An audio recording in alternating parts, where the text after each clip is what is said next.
अब प्रश्न ये है कि मैं अपने आप को आत्मा कैसे महसूस करूं?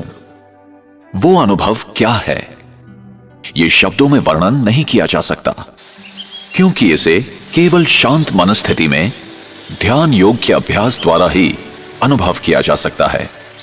फिर भी हम इस विचारधारा को समझने का प्रयास करेंगे। जरा सोचें कि एक बड़ा सा नकली मानवीय शरीर अपने सभी अंगों के साथ है। अगर आप आंखों की खिड़की के पास इस शरीर में एक कुर्सी पर बैठे हुए हैं, तो फिर आपको क्या अनुभव होगा? जब आप आंखों की खिड़की के भीतर से झांक रहे हैं, तो क्या आप अपने आप को इन आंखों की खिड़कियों से अलग महसूस नहीं करेंगे? आत्मा भी शरीर में बैठकर ऐसे ही महसूस कर सकती है कि आत्मा और शरीर अलग हैं। अगर एक व्यक्ति दूसरे व्यक्ति के चेहरे को देखते हुए प्रतिक्रिया कर रहा है, तब उसकी प्रत्येक प्रतिक्रिया सामने वाले व्यक्ति के चेहरे के हाव भाव पर आधारित होती है। विश्व का प्रत्येक मानव मन की शांति की आकांक्षा रखता है, जीवन में खुशी पाना चाहता है, प्रेम करने और पाने की इच्छा रखता है, शुद्धता और पवित्रता को पसंद करता है।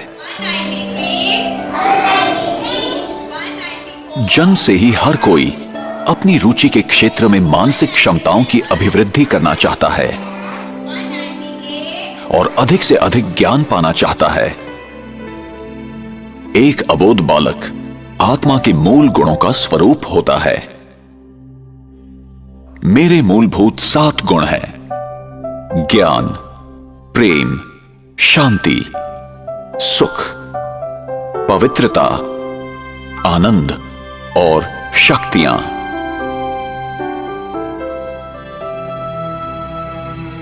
मौलिक रूप से हर व्यक्ति इन गुणों का पैदाइशी अधिकारी है, इन 7 दिव्य गुणों का स्वरूप है।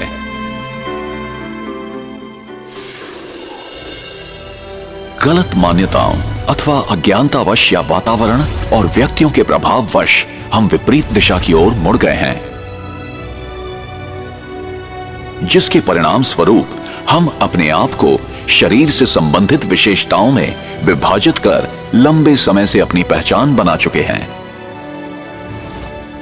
अब यह समय है कि हम अपने मूल स्वरूप को समझ लें कि हम आत्मा हैं, न कि शरीर। इन संकीर्ण सीमाओं से परे हम इन विशिष्ट दिव्य गुणों से संपन्न आत्मा हैं।